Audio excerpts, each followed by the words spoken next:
notre réunion n'a pas d'introduction, s'il y a des questions.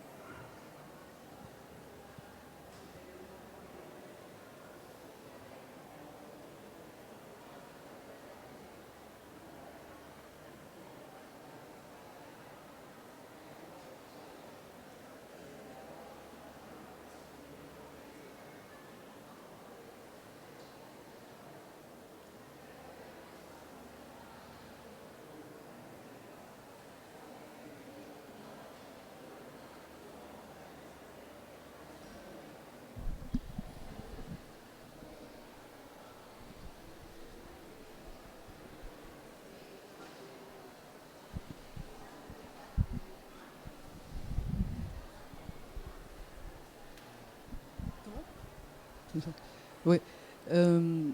Non, juste une question là maintenant, c'est que là le bruit moi me dérange un peu. Et vous, est-ce que ça vous dérange?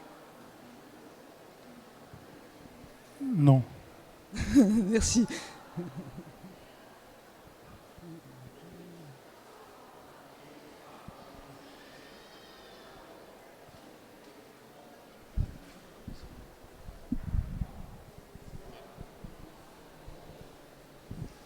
Bonjour, j'aurais une question sur les tensions, sur la tension. Donc la tension, lorsqu'on la ressent, on doit juste l'observer. Mais j'ai cru entendre sur l'atelier de vendredi que vous parliez de tension qu'on avait et qu'on gardait de toute façon, qu'il ne fallait pas détendre volontairement. Bon, je ne m'exprime pas très bien, je ne sais pas si vous avez compris ma question. Non, c'est très clair. Merci. Une tension, c'est une sécurité. C'est une croyance. Quand vous croyez en quelque chose, vous en avez besoin. Quand vous avez une tension dans le corps, vous en avez besoin. Si vous détendez une tension, cette tension va se transposer ailleurs.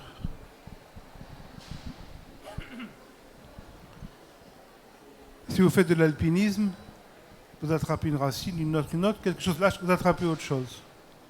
Pourquoi? Parce que la prise vous est nécessaire. Donc si mon bras est tendu, si je fais des techniques de relaxation, je vais détendre éventuellement, techniquement, ma main, et quand ma main va être détendue, c'est la hanche ou le genou qui va se bloquer.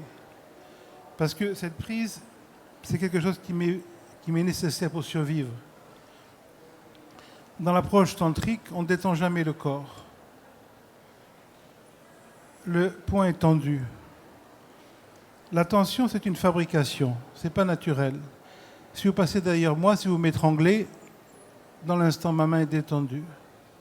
Donc, l'action, c'est de tenir le poing. Ça ne m'intéresse pas de détendre. Non, je sens la tension du poing. Et maintenant, je mets toute mon attention sur le simple fait de sentir à quel point le poing, tout le reste du corps est tendu. Je ne détends pas. Je suis totalement amoureux de cette tension. Pourquoi? Parce que si elle est là, c'est qu'elle est nécessaire. Cette tension m'empêche de rien. Cette tension m'amène au contraire, comme tout ce qui apparaît, cette tension pointe vers la clarté. Pourquoi? Parce que c'est la réalité dans l'instant. Donc, le poing est tendu. Toute mon attention est sur l'écoute du poing. Du fait que j'ai compris que la nature du poing, c'est la détente. Quand toute mon attention est sur l'écoute de la tension, il n'y a plus aucune énergie pour tendre le poing. Et progressivement, quand je ne tends plus le poing, naturellement, la tension va s'éliminer. À ce moment-là, l'énergie qui se libère s'intègre dans l'écoute, dans la conscience. Mais si je détends techniquement, ça va se poser ailleurs. Donc c'est pour ça que dans notre technique, on ne détend jamais le corps. On sent la tension, on vit avec la tension, on aime la tension. Et le simple fait de donner toute l'attention à la tension va faire que tôt ou tard, au moment pédagogique, cette tension va devenir inutile. C'est comme une croyance. Il y a des gens qui croient en Dieu, Puis un jour, c'est inutile de croire à quoi que ce soit. Mais il n'y a pas à se débarrasser d'une croyance. Quand quand vous croyez plus au Père Noël, c'est plus le moment d'y croire. Mais tant que j'y crois, c'est nécessaire d'y croire. Donc ça, c'est notre approche technique.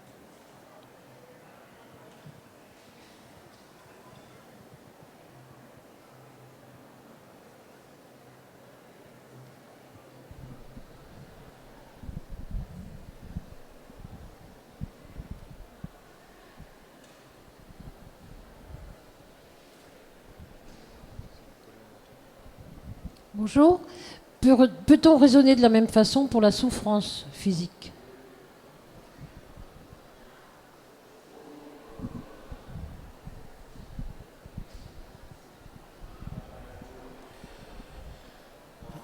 La souffrance est une perception.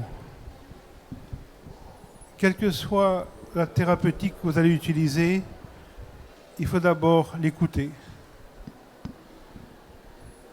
Bien sûr, mon premier réflexe est de combattre la souffrance.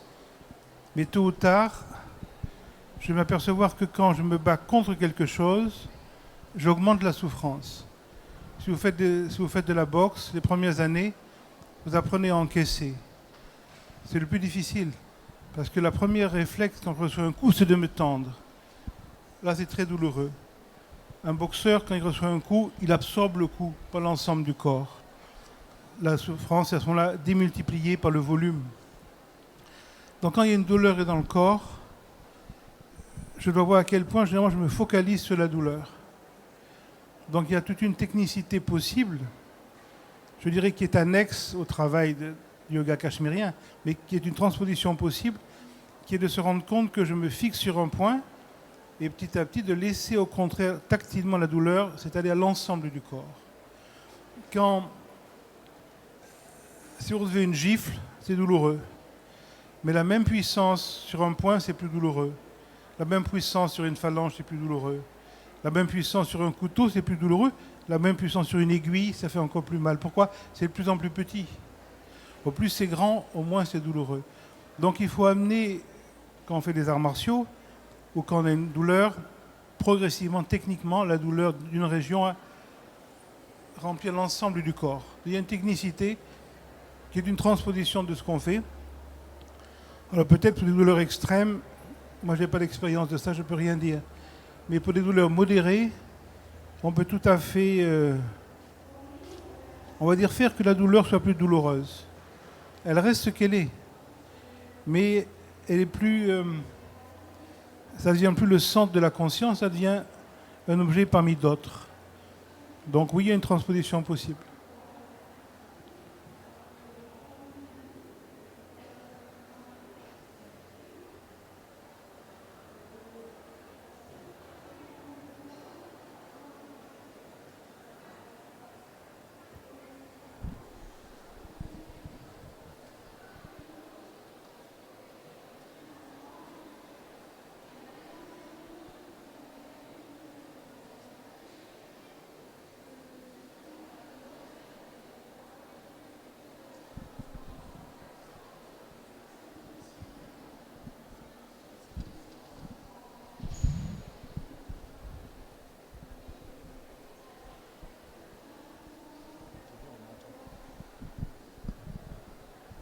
Bonjour. Je voudrais que vous nous donniez votre explication sur la tradition. Vous voulez dire la tradition en général ou la tradition du shivaïsme du Cachemire? Pourquoi pas les deux? Pourquoi pas les deux?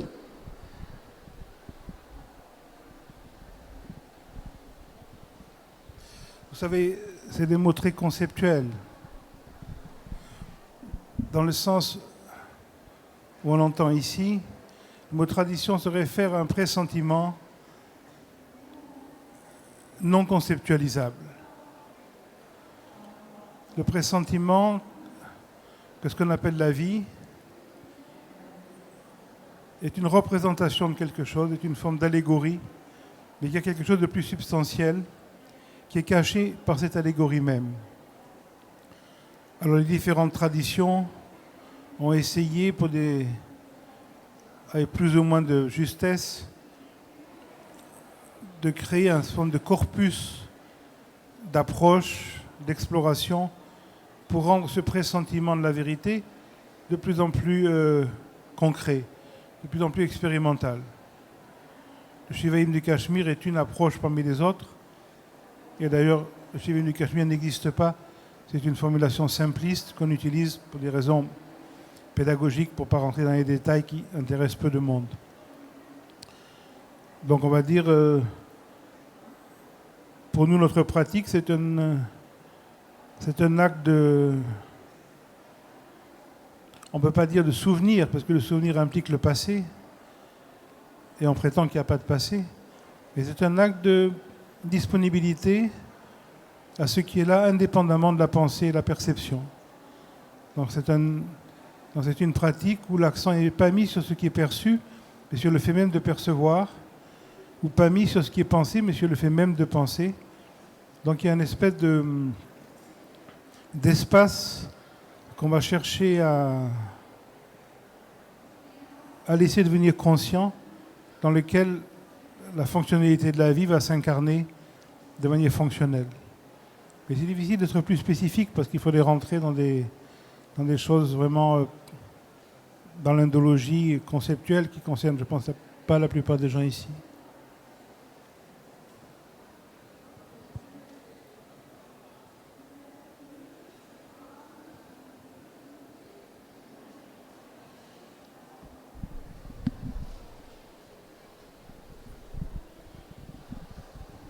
Bonjour.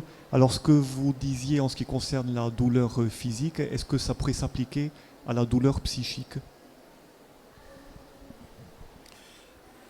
La douleur psychique est une réaction. Cette réaction est la seule manière que j'ai à l'instant précis pour faire face à la situation. Il y a des choses qui vous traumatisaient à 5 ans, maintenant ça vous laisse indifférent. Vous n'avez pas fait d'effort particulier, mais uniquement vous avez une vision plus globale de la situation. Donc pour nous, la douleur psychique, c'est un manque de vision globale. On se sert souvent de l'exemple de Leibniz, qui donnait l'image de regarder une très grande peinture du Moyen-Âge, et vous cachez les 9/10 de la peinture, vous regardez un dixième, et quand vous regardez, vous avez une forme d'inconfort. Vous dites, c'est pas harmonieux. Vous continuez à regarder ce dixième, et on lève le cache sur les 9/10. Et d'un seul instant, il n'y a plus de problème. Pourquoi? Parce que la situation est vue globalement. Donc une douleur psychique est quelque chose que je n'ai pas pu appréhender de manière globale. Et c'est inévitable sur le moment. Mais sur un certain plan, je dois laisser ouvert la possibilité que ce qui m'a traumatisé à 5 ans est plus nécessaire à 40 ans comme traumatisme. Donc il n'y a pas de dynamique, comme en psychologie, de vouloir aller chercher un traumatisme. Mais quand un traumatisme vient, pour nous, il est présent. Il n'y a pas de passé. Tout ce qui vous est arrivé dans votre vie, c'est inscrit dans votre corps, pas dans le passé. C'est inscrit présentement en vous. Et c'est présentement que vous pouvez le laisser vivre et le laisser mourir. Mais pour ça, il faut le laisser vivre. Dans toute l'approche corporelle ou psychologique de cette tradition, on va dire, consiste à laisser se présenter librement toutes les émotions et sans jamais chercher à les manipuler. Il n'y a rien à justifier, il n'y a rien à critiquer, il n'y a rien à expliquer. Il y a à sentir. Un traumatisme, c'est quoi? C'est un ressenti. Si votre chien vous demande « mais comment tu sais que tu es traumatisé ?» vous allez lui dire « mais je le sens ». Voilà, vous le sentez. Où est-ce que vous le sentez? Dans le corps. C'est dans la gorge, c'est dans le ventre, c'est dans le plexus, etc. Donc petit à petit, on va faire connaissance avec la région dans laquelle semble se concrétiser le traumatisme. Mais au moment du traumatisme, c'est-à-dire qu'il ne s'agit pas de s'asseoir en méditation le soir et le matin, d'essayer de sentir les traumatismes, parce que là, vous n'allez rencontrer que la mémoire. Mais vous promenez dans les allées et quelqu'un vous agresse, en tout cas dans votre ressenti, et cette agression fait ressortir le fait que vous avez été agressé il y a 30 ans.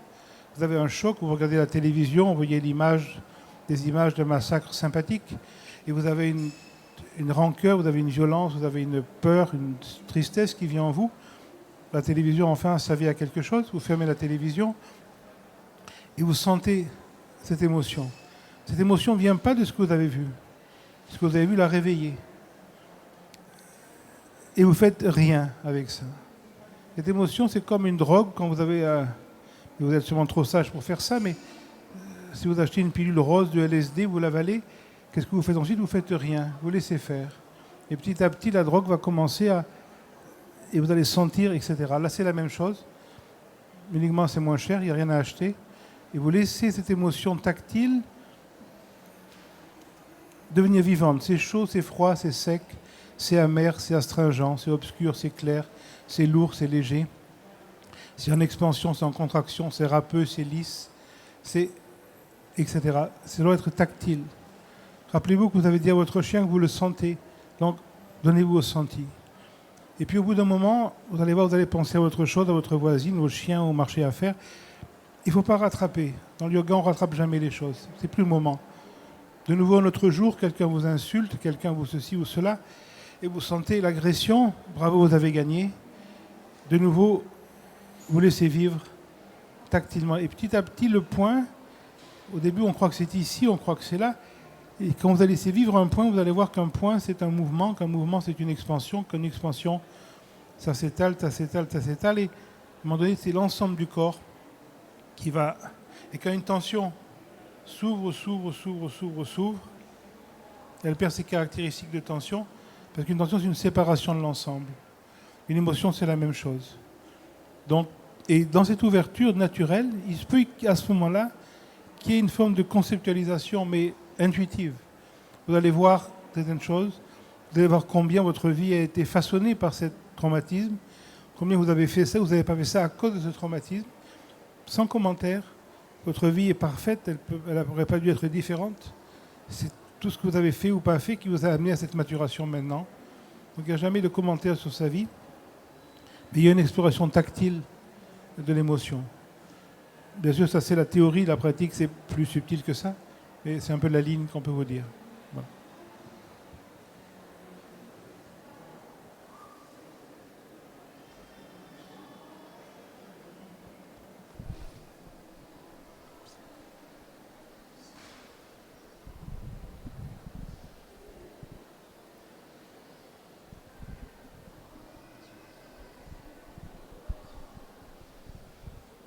Bonjour.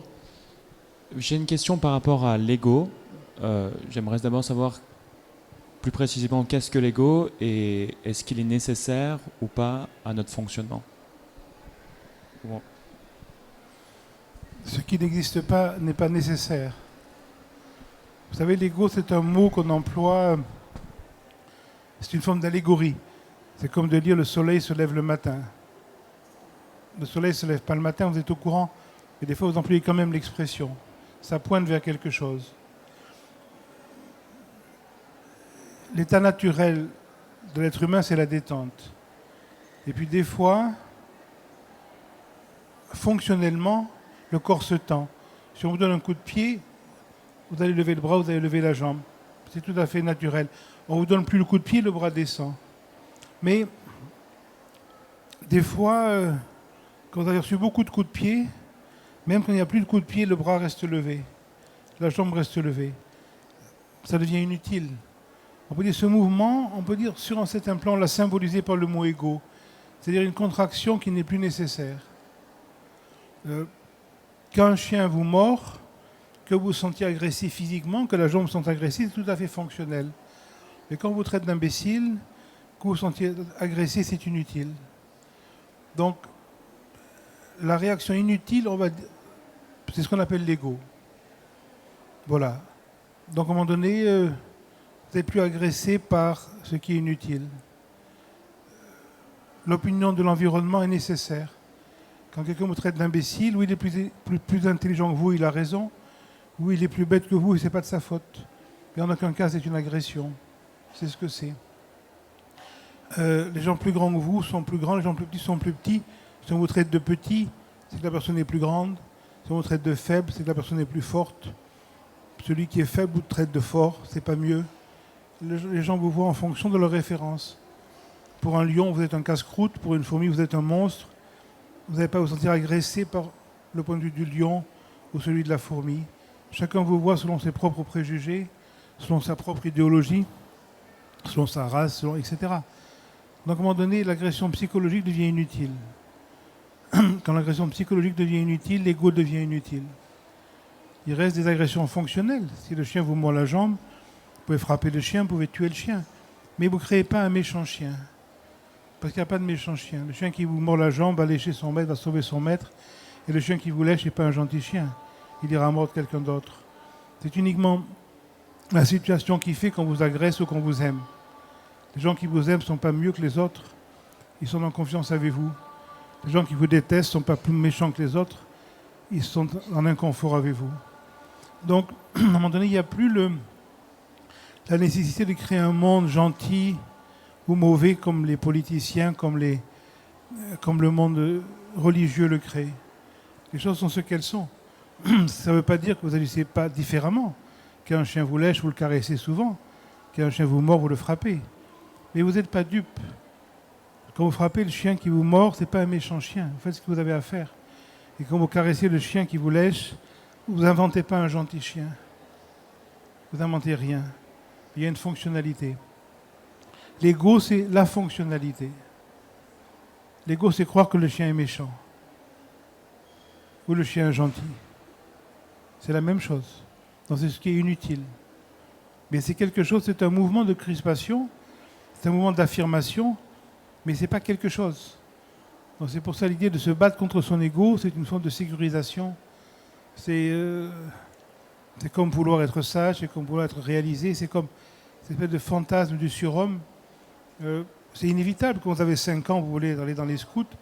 Quand vous avez 15 ans, vous voulez faire des sports de combat. Vous avez 30 ans, vous vous engagez, etc. Il y a toujours ce fantasme du surhomme. Mais à un moment donné, je me rends compte du mécanisme. Je n'ai plus besoin de devenir quelque chose. Et quand j'ai besoin de devenir quoi que ce soit, la notion de l'ego va vous sembler complètement inutile. Mais par contre, je peux voir des fois un mouvement égotique en moi. Je peux voir que le besoin de m'affirmer, le besoin de prétendre que je constate cet élément. Il n'y a rien de critiquable. Quand j'ai besoin de m'affirmer, je ne peux pas faire autrement. Je dois l'accepter aussi. Mais je n'ai pas à avoir la fantaisie d'être sans ego. La vision traditionnelle, c'est de voir son arrogance. Ce n'est pas d'être humble. Celui qui veut être sans ego veut être humble. Ça marche mal. Ce qui est important, c'est de voir son arrogance. Quand je vois mon arrogance, c'est ça l'humilité. Et on ne peut jamais être humble. Donc il n'y a jamais la notion d'être sans ego. C'est une notion égotique qui n'a pas de place dans l'approche traditionnelle.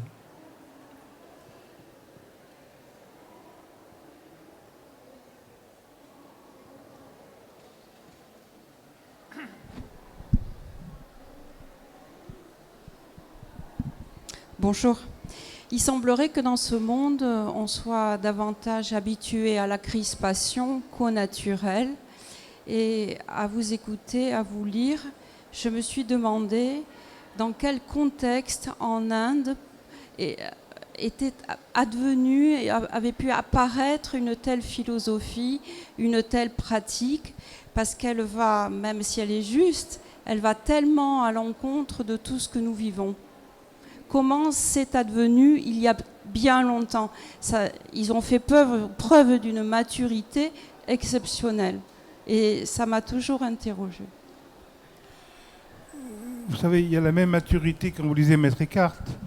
Il y a la même maturité quand vous lisez Ibn Arabi. L'un n'est pas plus mûr, en tout cas la tradition indienne n'est pas plus quoi que ce soit que les autres traditions. Il y a toujours eu au fond de l'homme ce pressentiment de la liberté. Il s'actualise rarement avec clarté, mais il a toujours été là. C'est l'origine de toutes les traditions. On pourrait dire au niveau spécifique sur le yoga du Cachemire, c'est vrai que l'Inde a un côté, depuis le vieux Patanjali, très arriviste, et que la tradition indienne est extrêmement volontaire, comme les autres traditions du Moyen-Orient, de la Chine et de l'Occident.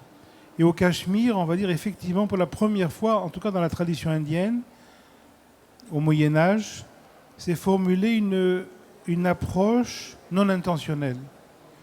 Il y a Abhinavagupta, pour le premier des grands maîtres, on va dire, indiens, a dit le yoga ne mène pas à la connaissance, c'est la connaissance qui mène au yoga. C'est la clarté qui va s'incarner dans l'action, et l'action ne mène pas à la clarté. Alors Shankara avait déjà dit que l'action ne menait pas à la clarté, mais il impliquait une connaissance. Il y avait une espèce, c'est Shankara, en tout cas de dynamique vers une connaissance. Alors dans l'approche cachemirienne, il n'y a même pas cette dynamique. Il y a un accent sur la réceptivité, où finalement la tradition s'incarne malgré soi. On pourrait dire que personne ne peut suivre la démarche shivaïste. C'est pour la bonne raison qu'Abhinavagupta refusait l'initiation à ceux qui portaient les marques shivaïstes à l'époque. Donc l'approche est une disponibilité. L'Inde n'était pas plus subtile que l'Occident. Mais c'est vrai que, on va dire, du 8e siècle au 13e siècle, avant que les invasions musulmanes cassent le processus externe, il y a eu une grosse poignée de penseurs cachemiriens qui ont exprimé le yoga comme étant un acte de célébration, un acte de reconnaissance et non pas un moyen.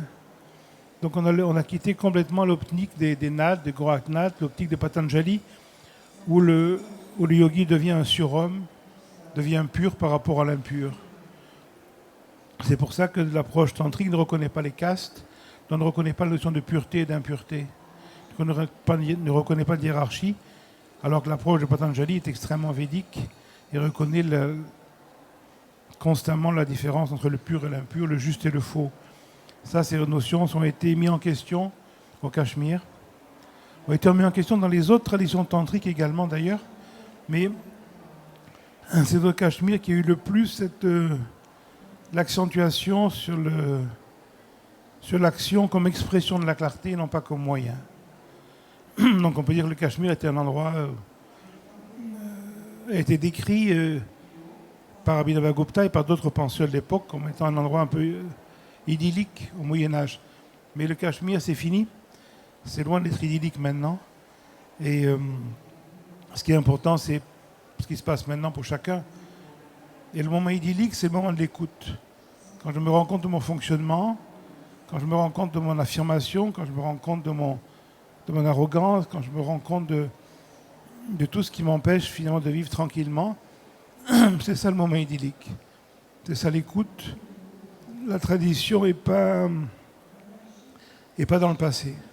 La tradition, elle est dans l'instant connaît pas le temps, dans l'instant n'est pas dans la mémoire, ni dans le futur. Donc toute la tradition tantrique est de revenir à cette intensité du présent, sans la pensée, sans la dynamique. C'est à ce moment-là que vraiment la tradition s'incarne. Mais extérieurement, on peut dire que le Cachemire a semblé incarner. Mais c'est vraisemblablement une image. Parce que le Cachemire, quand on étudie vraiment historiquement la région, même avant les invasions musulmanes, connaissait de très grosses rivalités entre les différents cultes bouddhistes, entre les cultes des Nath Yogis, entre les nombreuses orientations qui se trouvaient là-bas. Donc, il ne faut pas rêver le passé. En tout cas, cette époque a donné de merveilleux textes dont on peut lire les traductions.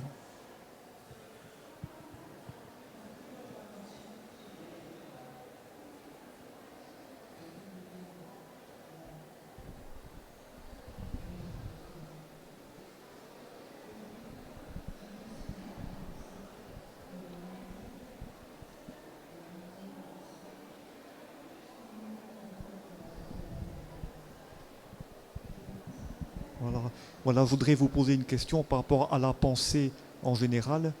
Est-ce qu'il faut croire à ce que la pensée peut nous proposer? Est-ce qu'il faut croire aux bonnes idées comme ça qui peuvent nous arriver? Ou est-ce qu'il faut considérer que la pensée n'est qu'une activité trompeuse? Voilà, comment faire la différence entre les bonnes pensées et celles qui nous égarent? Dans le sens profond du terme, la pensée, c'est un instrument de célébration. Quand vous lisez Maître Eckhart, sa pensée vient du silence. dont la pensée est faite pour exprimer le silence. Quand vous lisez Ibn Arabi ou Abdelkader, la pensée sort du silence. Mais généralement, la pensée est un instrument de défense. Je pense uniquement pour me défendre. Qu'est-ce qui est mieux pour moi? Mais il n'y a pas de moi. Dans la pensée est caduque. Et la pensée est toujours en train de savoir qu'est-ce qui est mieux pour moi. Est-ce que je couche avec cette voisine ou avec cette voisine? Est-ce que je vais là ou est-ce que je vais là? Est-ce que c'est mieux d'être bouddhiste ou de faire du yoga? Qu'est-ce qui est mieux pour moi? Mais il n'y a pas de moi. Donc moi, je vais m'apercevoir la limite de la pensée. Donc la pensée n'est pas problématique, uniquement elle est ce qu'elle est. C'est une réaction chimique. Si vous mangez trop, vous pensez ça. Si vous faites un jeûne, vous pensez comme ça. On stimule votre cerveau avec des électrodes, vous pensez comme ça. Vous prenez du LSD, vous pensez comme ça. Vous faites du yoga, vous pensez comme ça. Ces pensées-là n'ont pas grand intérêt. Mais ce n'est pas comme si on avait le choix. Donc la pensée est ce qu'elle est, elle est respectable. Au plus, vous avez des moments de tranquillité. Au plus, vous avez des moments où vous arrêtez de prétendre à un passé et à un futur. Au plus, cette intensité, ce silence va faire que il va y avoir des fois une expression de la pensée qui vient vraiment du silence. C'est ce qu'on appelle les textes inspirés, finalement. Au plus, je suis dans l'agitation, dans l'intention, dans l'idée de moi-même, l'imaginaire d'être né, de mourir. Et au plus, la pensée va être défensive, va être affirmative, va être sélective, va être stratégique. Mais je peux uniquement constater ces éléments. Donc il n'y a rien à faire. Et puis il y a des moments où vous êtes chez vous et pendant quelques instants, vous n'avez plus besoin de vous affirmer, plus besoin de vous défendre, plus besoin de vous inventer un passé merveilleux ou dramatique, plus besoin de projeter un passé merveilleux ou dramatique, plus besoin de rien. Donc vous vous donnez à ce moment de tranquillité, de tactilité. Et c'est de ces moments de silence qu'éventuellement peut sortir une pensée intuitive, poétique, fraîche. Mais en général, la pensée est uniquement un instrument de défense. Comme pour la plupart des gens, les bras, les jambes sont uniquement des instruments de défense.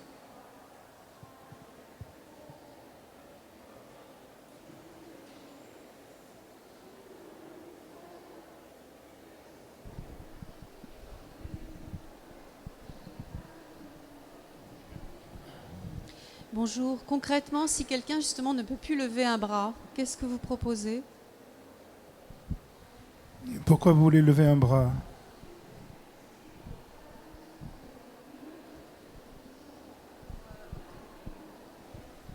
Pour pouvoir obtenir quelque chose, par exemple, pour pouvoir donner.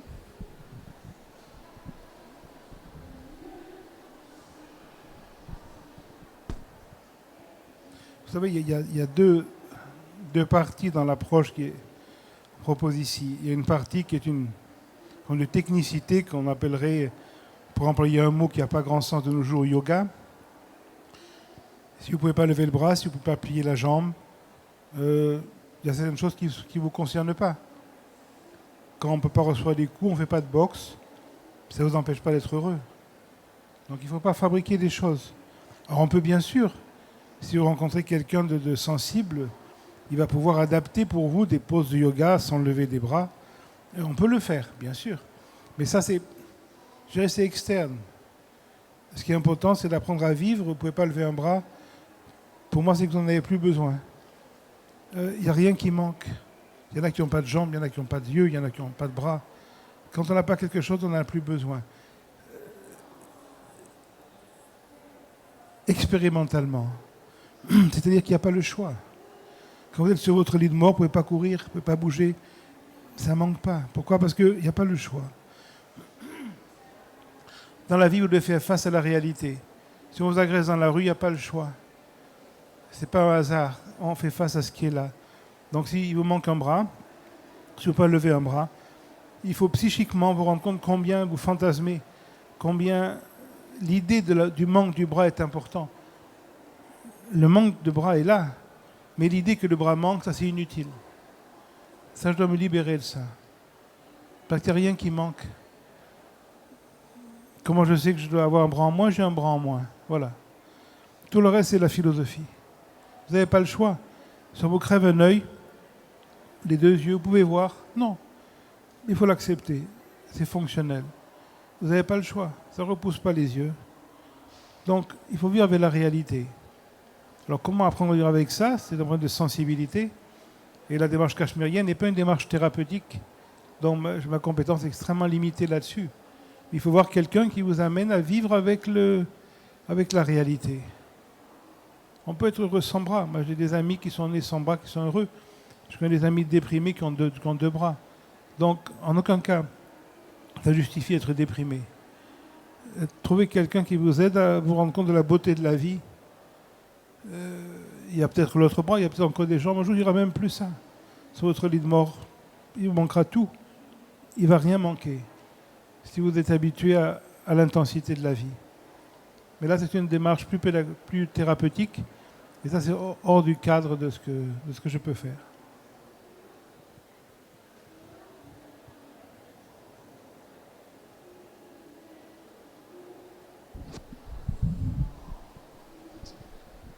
Bonjour. Dans la tradition cachemirienne, quel est le rôle de la présence du maître physique ? Je lisais Jean Klein il y a quelques jours qui disait que dans certains moments, cette présence est nécessaire. La démarche cachemirienne fait face à la réalité. Si un maître est là, c'est qu'il est nécessaire. S'il n'y en a pas, c'est que vous n'en avez pas besoin. En aucun cas, il y a la dynamique de chercher un maître. Non, c'est le maître qui vous cherche. C'est la vérité qui vous cherche. La base de la démarche cachemirienne, c'est de vous rendre compte que vous êtes le gibier, vous n'êtes pas le chasseur. Vous êtes le gibier. L'ego est vu, ce n'est pas l'ego qui voit. Ce n'est pas vous qui suivez une tradition. Ce n'est pas vous qui suivez une démarche. Ça se fait malgré vous. Vous allez constater votre démarche. Donc, vous savez, de nombreuses personnes ont rencontré Jean Klein. Ce n'est pas le problème.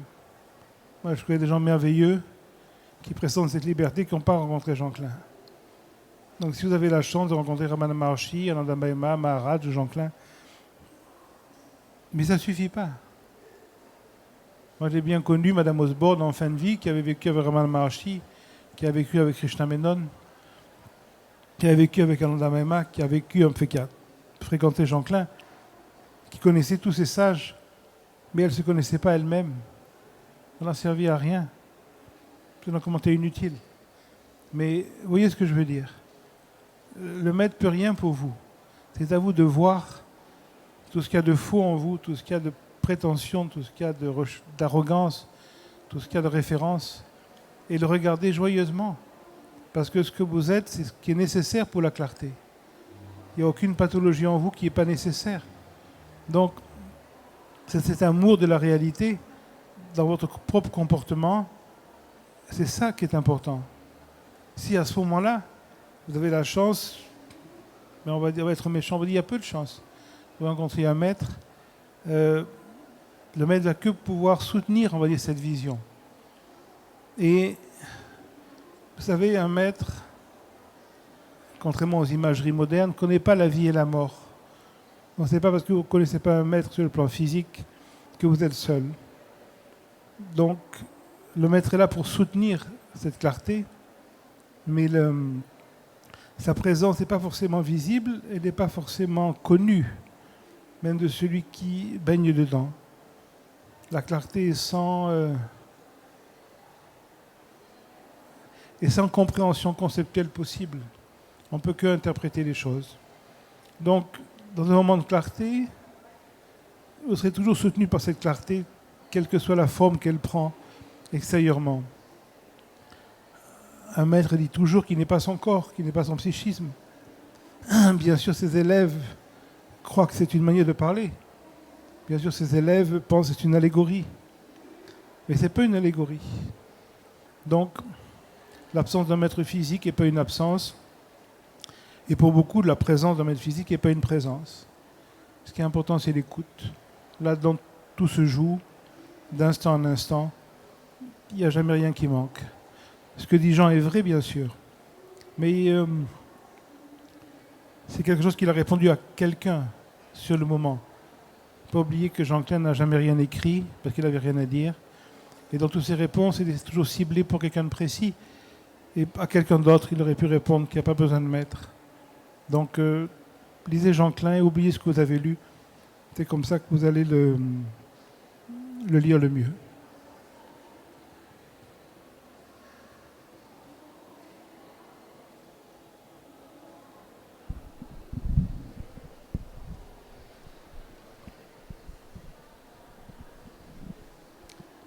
En fait, plus je ressens en moi ce pressentiment de silence, comme vous dites, plus je sens que quelquefois on pourrait rester là à discuter encore et encore, ou aller vers un des stands un peu plus loin et prendre une bière ensemble, que ça reviendra au même, en fait. Ou ne rien dire. Est-ce que vous partagez ce sentiment quelquefois? Bien sûr, il n'y a rien à dire. Il n'y a rien à dire. La clarté n'est pas causale. Ce n'est pas le résultat d'une action. Ce n'est pas le résultat d'une pensée. L'agitation qui nous entoure est caractéristique de l'époque où on vit. Mais ce n'est pas un gage de clarté. La clarté, elle est dans votre chambre quand vous êtes tranquille, entre deux perceptions, entre deux pensées, quand vous assistez à la résorption d'une perception, quand vous assistez à l'apparition d'une pensée. C'est ça, c'est des moments importants. Le reste est complètement... est ce qu'il est. Il n'y a rien qui soit à l'extérieur. En aucun cas c'est nécessaire, en aucun cas c'est utile, en aucun cas c'est une quelconque valeur. La valeur des choses est liée à leur imprégnation du silence. Pour beaucoup de gens, la pensée est dispersion, compensation, sécurité. Mais quand c'est là, ça a sa place aussi. Mais il n'y a rien à dire, il n'y a rien à comprendre. La tradition ne peut pas s'apprendre, on ne peut pas se l'approprier. Elle ne peut pas s'étudier même. C'est une révélation de cœur à cœur qui se fait malgré vous, jamais à cause de vous. Comme on a répondu tout à l'heure, vous êtes le gibier, vous n'êtes pas le chasseur. Et je suis constamment en train d'essayer de chercher la bonne direction. Mais la bonne direction, elle est derrière moi. Et je peux aller que devant moi. Donc où je vais, je m'éloigne. Je ne peux jamais me rapprocher de moi-même. Je ne peux que m'éloigner de moi-même. Quand je vois ça clairement, c'est ça qu'on appelle le rapprochement. Et le rapprochement, c'est de voir qu'on ne peut que s'éloigner. On est toujours en train d'aller quelque part, et ce qu'on cherche n'est pas quelque part. On cherche dans le temps et dans l'espace. Je dois voir clairement, presque géométriquement, cette évidence. Et ensuite vivre avec cette évidence. Donc il n'y a rien à faire. Mais ce n'est pas utile de boire de la bière non plus, parce que c'est...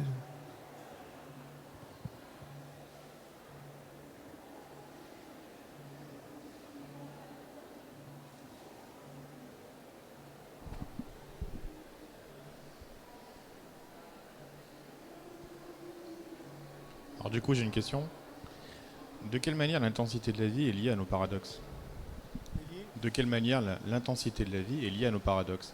Et est-ce qu'il faut plutôt, cette intensité, la calmer ou la chercher?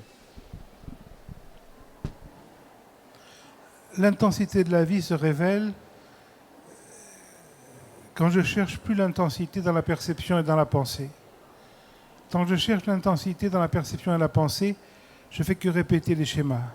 Je peux changer de femme, je peux changer de chien, je peux changer de voiture, je peux changer de tradition, je peux changer d'alimentation, je peux changer de pays. Il n'y a rien qui change. Donc tant que je me cherche dans une action, tant que je me cherche dans la pensée, de devenir bouddhiste, de devenir shivaïste, de devenir chrétien, de devenir rien du tout, il y a répétition des mêmes schémas prénataux que je répète depuis ma petite enfance. J'ai besoin de me trouver. Quand je vois la perspective que toutes les énergies de l'état de veille et de l'état de rêve sont plus dirigées dans un devenir, sont plus dirigées dans une direction, à ce moment-là, ces énergies qui étaient excentriques, vont devenir concentriques. Mais pas concentriques comme dans le yoga soi-disant traditionnel, par concentration, mais concentriques uniquement parce que l'énergie est plus exploitée. Et quand l'énergie est plus exploitée, elle redevient presque dans le bassin, elle se dépose, et dans cette très grande accalmie de l'énergie, c'est là qu'éventuellement cette énergie peut s'éveiller, et cet éveil de l'énergie est finalement le le pressentiment que ce que je suis n'est pas une perception, n'est pas un objet. Et c'est à ce moment-là, on va dire que se révèle l'intensité de la vie. Mais l'intensité n'est pas dans les choses. Ce n'est pas les choses qui sont intenses. Ce n'est pas de faire l'amour avec la nouvelle voisine qui est intense. Ce n'est pas de voler une nouvelle voiture qui est intense. Ce n'est pas de faire du yoga qui est intense. Ce qui est intense, c'est de percevoir le silence entre la perception et la pensée. Ensuite, cette intensité va se transposer dans la vie de tous les jours. Et parce que je vais voir que ce qui naît du silence, ce qui se résorbe dans le silence, peut être autre chose que le silence. Donc la pensée, donc la perception, donc la voiture volée, donc la voisine, ne sont pas à l'extérieur de l'intensité. Donc la vie continue. Mais l'accent est sur l'intensité, non plus sur ce qui est intense. C'est qu'un problème d'accent. Mais c'est l'essentiel. Donc l'action a sa place, et l'action à ce moment-là devient vraiment action. C'est plus une réaction. C'est plus une réaction pour fabriquer quelque chose, ça ne vient pas d'un manque, et le manque ramène toujours au manque. Ce que je fais par manque va me ramener au manque. Mais ce que je fais par l'intensité me ramène à l'intensité. Donc il faut agir par le cœur, par l'intensité. Et tant que j'agis par l'espoir, il n'y a que des espoirs. Tant que j'espère, il y a déception. On dit on n'espère plus. La vie est trop intense pour espérer. Il n'y a pas le temps d'espérer. Espérer quand demain, dans 1 heure, dans un instant. Mais ni vous ni moi savons si on va être encore vivant dans 1 heure. Pourquoi espérer? Pourquoi attendre? L'intensité, elle est maintenant. La joie, elle peut être que maintenant. Si j'attends dans le temps, il y aura toujours répétition. Parce que dans le temps, je ne peux que projeter le passé. Le futur, c'est une représentation du passé. Selon mon passé, je projette tel ou tel futur. Le futur va symboliser le même échec que le passé, avec des formes différentes, avec des couleurs différentes. Mais le futur peut être autre chose que le passé. Quand je comprends ça profondément, que je ne peux pas créer autre chose que le passé, toute la dynamique vers le futur s'élimine. À ce moment-là, l'énergie est plus vers quelque chose, elle est par quelque chose. C'est là que l'intensité devient pressentiment.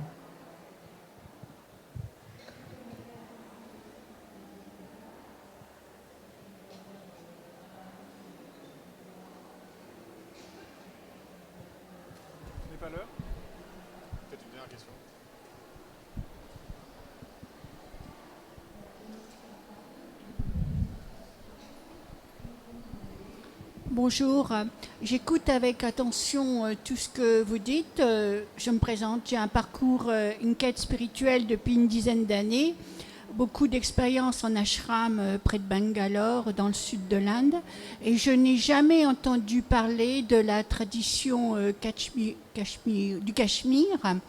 Et vous pouvez développer, s'il vous plaît, et en particulier ce que pense cette tradition de la vacuité.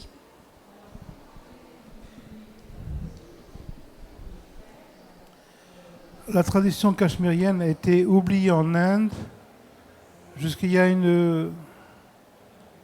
60-70 ans. Le plus grand maître de cette tradition, Abhinavagupta, était connu en Inde, mais uniquement pour ses commentaires au Natyashastra de Bharata et à un autre texte de poétique. Donc, quand on étudiait la poétique indienne, quand on étudiait la dramaturgie indienne, on étudiait Abhinavagupta dans l'approche cachemirienne. Mais la tradition au niveau philosophique était inconnue due vraisemblablement aux invasions islamiques qui ont détruit le Cachemire depuis 800 ans. Donc ces textes n'étaient même pas traduits. Il a fallu attendre le Sanskrit Series dans les années 20-30 en Inde pour republier en sanskrit d'abord ces textes. Et ensuite, quelques scholars en France, on a eu la grande Liliane Silburn, on a eu André Padoue, en Amérique, il y a d'autres personnes, et maintenant en toute l'Europe et la Russie, au Japon, qui sont mis à traduire ces textes, mais on a encore, je dirais, très peu de textes de cette traduction publiés. Et on ne peut pas simplifier en quelques instants cette tradition, mais on va dire que, en tout cas, le courant que mon maître enseignait, qui est un des aspects, parmi d'autres, de cette tradition, est le fait que, pour revenir à ce qu'on disait au début, que l'action ne mène pas à la clarté, que c'est la clarté qui mène à l'action. Mais finalement, La Gita ne dit pas autre chose. Quand la Bhagavad Gita dit qu'il faut abandonner les fruits de l'action, c'est la même chose. C'est-à-dire, c'est de retrouver une action sans intention. Et l'action sans intention ne vient pas du désir, elle ne vient pas de la mémoire, elle ne projette pas un futur, elle vient du cœur. Donc quand Krishna doit combattre, il doit le faire pour rien.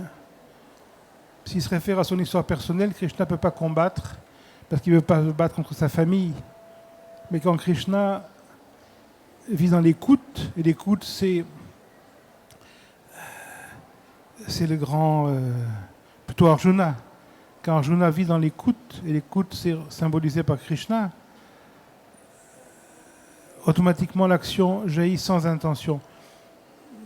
Ce cœur de la Gita, l'action sans intention, est le cœur, on va dire, de l'approche kashmirienne. C'est-à-dire, ce n'est pas l'action qui mène à la clarté, mais la clarté qui mène à l'action. Arjuna voit la clarté sous la forme de Krishna, et cette clarté l'amène à agir, pas en fonction de lui-même, mais en fonction de la globalité, en fonction de la clarté elle-même. Mais on ne peut pas résumer cette tradition en quelques mots. Il faut laisser la place à d'autres personnes. Voilà. Merci.